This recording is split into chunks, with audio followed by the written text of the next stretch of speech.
Hello, football fanatics, and welcome to the Real Talk FC. I hope you're all doing well, keeping safe, and enjoying this short break we have from away from the Premier League. And for some of you that do enjoy international football, I hope you're enjoying that. Me personally, I'm not a fan, and with me today, as always, Triv is here. Welcome, Triv. How are you doing, bro? Thank you, brother. Good to be back. All good. Looking forward to talking about some of the transfers. There was quite a bit of movement on the final day, on the final hour. So should be an interesting chat. Yeah, definitely. It was party time for us Arsenal fans on the last day of the window. Pretty exciting, but we'll get into that.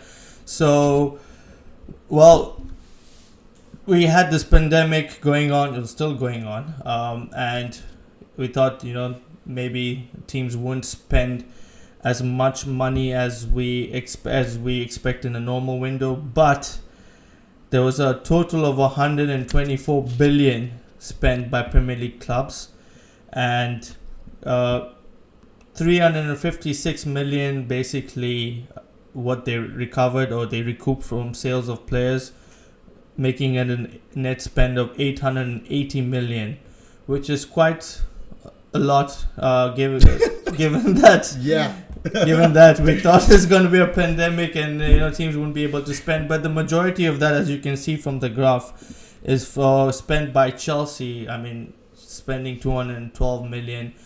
We know they had a transfer ban, so they had a lot of money in their reserves. Also, they sold Hazard, so we did expect this. And you can go through that graph and see how the other clubs have spent relatively around the same, or like around 80 to 70 million region, some with 60 million. And right at the bottom is Burnley. They didn't spend anything. So Burnley fans, if there are any out there, what do you feel about your not club spending any money? Comment below, and yeah. And if you're new to the channel, then please subscribe, like. We will put all the information in the description below. So get in touch with us, email, Twitter, or you can even leave a comment. So I thought, but first we'll discuss what we think our top five best transfers of the window were. And then we will look at a couple of where we think that those are not great signings. So Triv, you can start. Maybe we'll start with the fifth best and then going towards the best. So where do you start? I think before I tell you the order that I've ranked them in, just quickly, what makes a good transfer? What do we think makes a good transfer? I didn't pick necessarily the best players that were brought into the Premier League this season. It had nothing to do about skill level, nothing to do about the players' prior achievements. It had everything to do with the impact that I think that they will have on the football team that they joined in this window. So maybe I'm agreeing with you. So mine are also similar to your picks, similar to what you said. So yeah, carry on. Sure. So on that note, number 5, I think a man that is going to keep Newcastle United out of the relegation battle this season is going to be Callum Wilson. I think that he is a goal scorer. He's going to be starved at chances at Newcastle, but I do think when the chances do come his way, I think Callum Wilson is a very good finisher and he's Premier League proven. So number 5 for me, Newcastle's new centre forward, Callum Wilson. What about you? That's a really good shot. I actually completely forgot about him, but he is a really quality striker. He's a good finisher. So good shot. I am going with Thiago Alcantara, signed from Bayern Munich to Liverpool. I know a lot of you will think that should be right at the top, but like we said, we think we are going on the basis of what impact they'll make to the teams. And because Liverpool won the league and they were so dominant, We spoke about this in our earlier show. Check that out. We'll put the link of the video in the description. Um, where we said that Liverpool need to sign some players to keep that momentum, or if you don't sign players, then it's almost like moving backwards. And I think him coming into the midfield gives them a different option. He's not like the rest of the midfielders they have. He's more creative, he's more technical on the ball, so he gives an added threat from midfield, which Liverpool I think didn't have. Most of their attacking threats were from the fullbacks. The creativity came from the fullbacks, so now they have another area where they can create from, which is from midfield. So good addition to, and I'm sure Liverpool fans must be ecstatic. It's a really good signing, really good player. So that's my number 5. And let's move on, Trev. Yeah, sure. So number 4 for me is another centre forward, and it's another person who I think is going to keep their club out of the relegation battle. Is Ollie Watkins. I think Liverpool fans, you might know him. My number 4 pick is Ollie Watkins. I think with Jack Grealish, I think there's a lot of creativity in that Aston Villa side, and I think Ollie Watkins gives them a plan B. It allows them to play slightly more direct football when they need to. It allows somebody to hold the football. It allows somebody to hold the ball up and bring their midfielders into play where they are up against the bigger teams. So I think the number 4 for me is going to be very important to Aston Villa again surviving the relegation battle this season. Mr. Ollie Watkins. Great shots again. Yes, definitely. That's a really good shot, and like you said, he will give them a really good option in the attacking areas. My number 4 will be a little bit of a surprise, but I will explain why I went for Edouard Mendy, signed by Chelsea. I know they signed so many players, and people will ask, why did I go with the goalkeeper? And that's, again, going back to the fact that they needed a goalkeeper so badly. I mean, for those of you who are regular viewers of the Premier League, you will know how bad their goalkeeping situation was, and I think they've rectified it. I'm not sure if he is. I'm not sure how good of a goalkeeper he is, but I can guarantee you he will be better than Kepa. He's better than Kepa. Exactly. So that's my number 4. I think all the rest of the signings they could have done without, because I think the midfield and attacking, they had good players in those areas, but where they were lacking was definitely at the back. And I've gone for Edouard Mendy for my 4th pick of the. Yeah, I think that's a great shout. I think you can't state enough how important it is to have faith in your goalkeeper.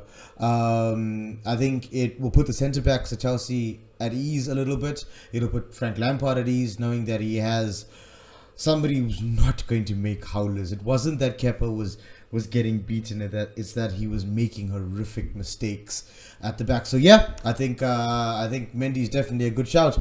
So my number 3 is your number 5.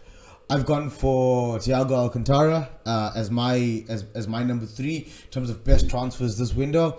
I contemplated putting him lower down this list. The reason that I've gone for him at 3 is that we always say defending a league title is more challenging than winning the league title, and I think Thiago could be the difference between Liverpool finishing second or Liverpool finishing first. I think he has, in 45 minutes, he broke the Premier League pass record.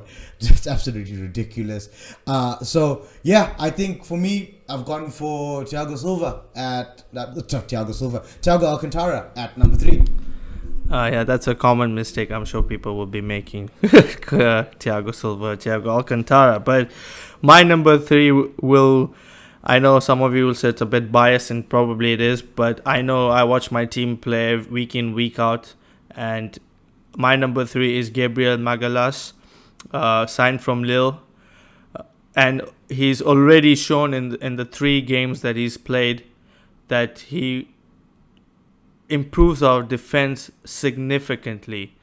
He looks calm, composed on the ball, dominant in the air, ball playing centre back, left footed, what Arteta wanted. So my number 3 is Gabriel Magalhaes, and yeah, I think that's a really really good buy for us, and it solves quite a few of our defensive issues that we've been so known to have for many many years. So yeah, that's my number 3. I think that's an interesting one. I understand why you've gone for that pick. He's still young. I think that prediction on your part could go either way. He seems to have all the right attributes, and he started well, which is important. I'm of firm belief that it doesn't get much better. I know a lot of people have a lot of faith in players improving. I'm not one of those people. I think how you start is quite often an indication of how you'll finish. So yeah, I think Gabriel, completely understand why you've gone for that. It'll be interesting to see. He's quite a young boy, so it'll be interesting to see how he grows into the season. Yeah, definitely. Against more difficult challenges, let's say. Yep. But yeah, good pick. So we come to our number 2 and our number 1. So our number 2, or my number 2, is James Rodriguez. I think he's fantastic. He's given Everton that world-class player. I think without him, Everton have a good squad. I think with him, Everton have a title-chasing squad. As crazy as that sounds, and I would not have thought 6 months ago I'd be putting Everton in the title race, but James Rodriguez puts them there, and I think that's why he's that high up on my list. So number 2, the creative magician, James Rodriguez. Well, I agree with you because my number 2 is also James Rodriguez, and you mentioned that you wouldn't have thought of putting Everton for a title challenge, and I don't think most fans wouldn't have. But the way they've started and the way James Rodriguez has transformed their midfield and their attack speaks volumes. So yeah, my number 2, I agree with you. I'm not going to say much more on that because I would like to move on the number 1. And Can I leave this video? I don't want to be here. You know where this is going. So it's Partey time, Thomas Partey, and I'm going to go on a little bit longer on this because, of course, it's an exciting signing for Arsenal. We've needed a player like of that caliber and that quality for 15 years, I would say. We've had the Songs and the Coquelins and the Torreiras, but no one of this quality or this caliber signed from Atletico Madrid. He is strong. He is dynamic. He can score a goal, actually. I've seen him shoot from outside the box, and his stats just prove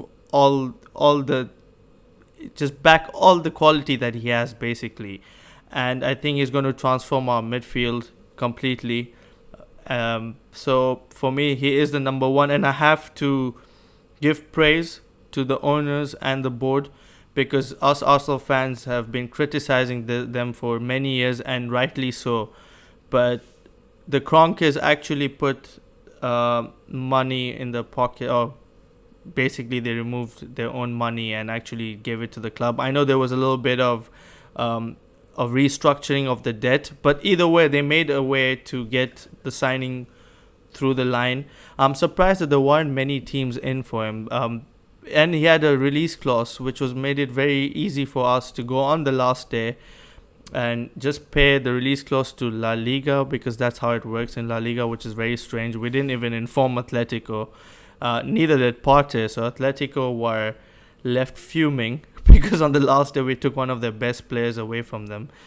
But I love that shithousery because for many years Arsenal have been very nice, and that was down to Wenger because he was such a gentleman, and now we finally acting like a big club. We haven't been acting like a big club in the transfer window, and when you don't act like a big club there, it doesn't show on the pitch because it all comes down, it transforms from outside what goes off the pitch to on the pitch. And I think that's a great signing, and well done to the board, well done to Edu, Arteta and the Kroenkes. And yeah, I think he will definitely be an exciting signing, and we cannot wait for him we cannot wait for him to play for Arsenal and put on that Arsenal jersey. I think I'm done now. Very happy. So, Trev, who was your number one? My number one is Facundo Pellistri, Man United's now. My number one is Thomas Partey. The reason that I've gone for Thomas Partey is that I think Arsenal have a strong attacking unit. And I think that attacking unit was not given the freedom in which it needed to properly be a free-flowing front three. I think Thomas Partey pushes your entire line up the field.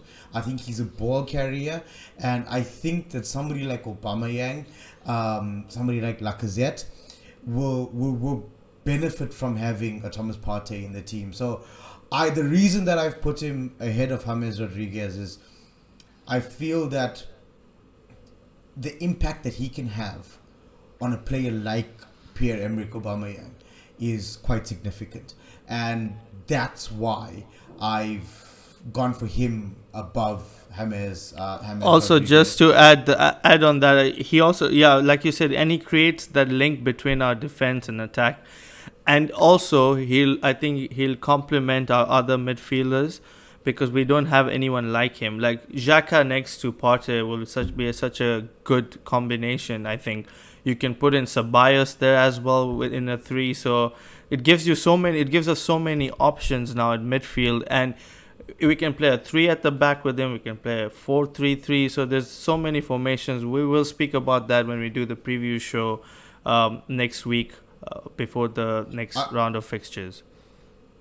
I will say this. I think Partey's a fantastic signing. I think he does give Arsenal an edge. And I think Arsenal have gone a little bit under the radar, but I do think they've had quite a good transfer window.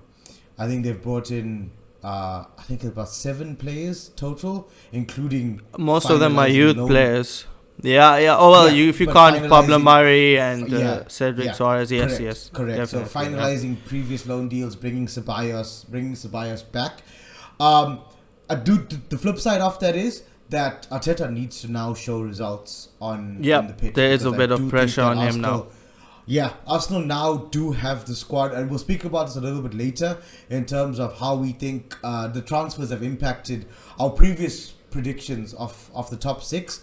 So we'll have a chat about it later. But yeah, I do think Mikel Arteta, eyes are on you now. I do think that you're in a much better position than you were when you took over the club about a year ago now. So yeah, number one for me. Thomas Partey. Yeah. Well, he took over. I don't know how best to say it, but an absolute pile of shit, because we were rotten. And he did the best he could. But yes, you're right. The pressure is on him now. And those were our top 5 transfers. Now, let's move on the flip side. Trev, we'll start with you again. What do you think was one of the worst transfers of the window? I've got 2. I struggle to narrow it down to one. The first one I mentioned before in one of our previous videos, Thiago Silva. I think that I know what Frank Lampard was going for. I think he made a mistake. I think at 36 years of age, coming from the French league where PSG were walking games, I think Thiago Silva has a lot of catching up to do to reach Premier League level. I think if you look around the Premier League teams, you look around the guys like Callum Wilson, Danny Ings, Jamie Vardy, there's so many quality strikers in the Premier League at all clubs, not just the top 6, that are going to give you a very hard time, that are very quick, that run non-stop. And yeah, I think Thiago Silva, for me, I think you got that one wrong, Frank. And and you? I agree with that. Actually, mine was just Thiago Silva and Gareth Bale. No, I'm just want to piss off some Spurs fans. But I if he stays injured throughout his loan spell, then that could be one of the worst signings. But yeah, that was mine. That's it. I can't think of many bad signings. Would be massively positive for the London golf courses, though. To Yeah, have that's somebody, true. paying green fees regularly. I've got one more. Timo Werner. I think Chelsea fans. He's 360 minutes without a goal. He's had chances.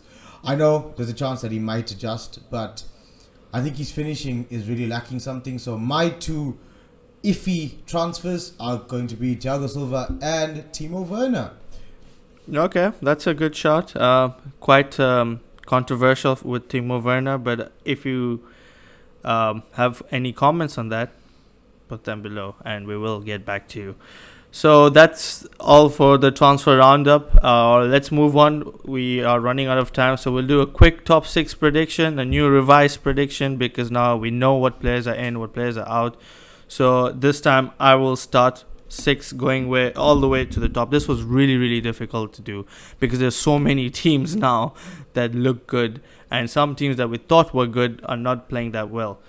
So I could be completely off, but this is what I'm going to go with. On 6th position, Everton. You might think I've put them all the way down. I don't know if they can maintain that level of consistency throughout the season. Only time will tell. But yeah, like I said, very difficult to do. In 5th position, again controversial, Chelsea. With all the signings they've had, I think it will take them longer to gel. And I think the other squads above them are a little more settled. In 4th position, I'll go for Arsenal. I think the Thomas Partey signing has really made them strong contenders. Like we mentioned, this puts a bit of pressure on Arteta, but I think he can get us into the top 4. I may be wrong. We finished 8th last season, so there's a long way to catch up. Now, in 3rd position, I will go with, another controversial one, Spurs. Because I am starting to see what Mourinho is doing. Even though I'm not a fan, and I know Trev, you aren't either. But the players are listening to him, and when the players start listening to what Mourinho does, he does do well. And this is his second season. He always does well in the second season. I think he'll get them in the top 4, and then it's going to all come crashing down in season 3, which has been kind of what's happened in the previous seasons and jobs he's worked at. Number 2, Man City. They don't look that good at the moment, but they do have a really strong squad. I think they will. I think all these positions will be really tight, including, as many of you will guess, my top position will be Liverpool. You've gone for Manchester United at number 1. Wow. Liverpool. Yes, I'm sorry. I'm not sorry, but this is what I think. United at the moment look a shambles. I just think this season they're going to struggle a bit. They will have. The only thing is there's so many teams in and around. You can't tell what's going to happen. But Man United at this point in time don't look that good. I mean, we've got 3 points out of 3 games, and that does not look good. Sitting in 16th position. I know it's very early days, but at this point in time, I wouldn't put them in my top 6. Of course, after a few months, things will change, and we could do this prediction thing every month. But those are my top 6. Trev, what do you think will happen? I've gone for Chelsea again at 6. For the very similar reasons that you've given. I think they've got a lot of signings that need to adapt. I think they've got a centre back that's just not good enough. I'm going to go Chelsea at 6. I'm going to go for Spurs at 5th. In 5th, I think they've got enough about them to push the top 4. I don't think they have enough to break the top 4, but I do think they will be thereabout. I've gone for Arsenal in 4th place. Thomas Partey is a big factor in taking Arsenal. Without Partey, I would have said maybe even Leicester would have put Arsenal to the top 6. But I think with Partey, big difference. Yeah. Number 3, Manchester City. I think Pep Guardiola is still short of what it is that he lacked last season. Vincent Kompany. I know that Diaz has come in from Benfica. This is the big leagues, and I still think that they're lacking a senior centre back who can accommodate or compensate for Pep Guardiola's lack of defensive organization as a football coach. Yes, I said it. Pep Guardiola defensively is poor. And you can argue and talk about whatever you want to talk about, but Puyol, Mats Hummels, and Vincent Kompany have carried Pep Guardiola's teams. Going forward, he's fantastic. He is pressing, and his style of play is very good. I think he's been reliant on 3 world-class centre backs to get him through. So I don't think they're good enough to win the title this season. Number 2, Everton. Without James Rodriguez, good squad, possibly 6th or 7th. With James Rodriguez, I think they're the real deal this season. I agree with your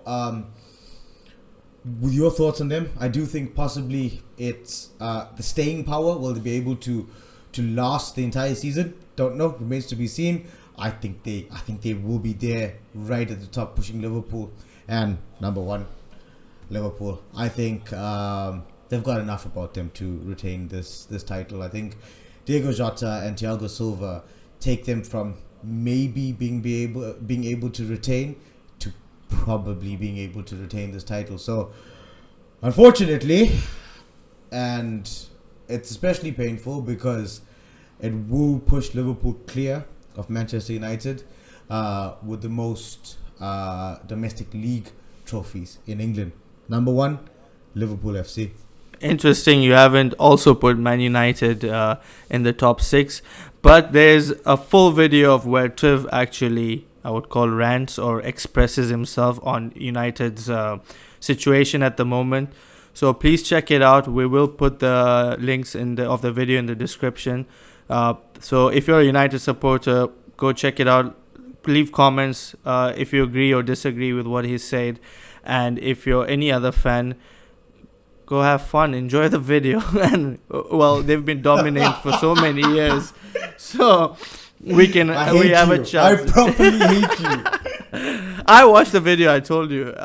Honestly, it was a good video. That's what I'm not just saying that to promote the channel or anything, or because you're my friend. You did make some really good points, and I could relate because Arsenal have been on that similar curve for many years, but we are seeing a change. And hopefully you guys will never see that change. So I hope this continues. But yeah, so those are our top 6. And moving quickly, I will give you my top relegation teams that I think will get relegated. Fulham, no surprise there, self-explanatory. West Brom, I think, would put them in the same category. And I had said Crystal Palace previously, but after now watching a few games, I would put Burnley in that category. Haven't spent any money. They play outdated football, in my opinion. And Sean Dyche has gone through so many years just surviving or being there or thereabout. I think this season might just be too much for them. So those are my relegation teams. What about you, Drew? 2 for 2, Fulham and Burnley. The only difference is I've gone for Sheffield United. I think good shout. I think they've been very poor at the start of the season. I think they've been figured out a little bit, and don't think they have enough about them to survive another season in the Prem. So yeah, Fulham, Burnley, Sheffield United to go down. Okay, well, that's a good shout. They haven't started well, so that's I think many would also go with those predictions. Anyway, that's all for today. Thank you guys for watching. Like we said, like, share, subscribe. Links are all in the description, and get in touch with us. Comment. Tell us what do you think? Do you agree with us? Do you disagree with us? Let us know. And hopefully we are only on 40 subscribers. This only because I know YouTube has a lot, but we do thank you for your support. And if we get to a little more subscribers, we would like to do live streams where you can have your say live on the channel. But that's in the pipeline, and we will work on it soon. But thank you, Triv, for coming on as always. Yeah, no worries. Thank you to everyone.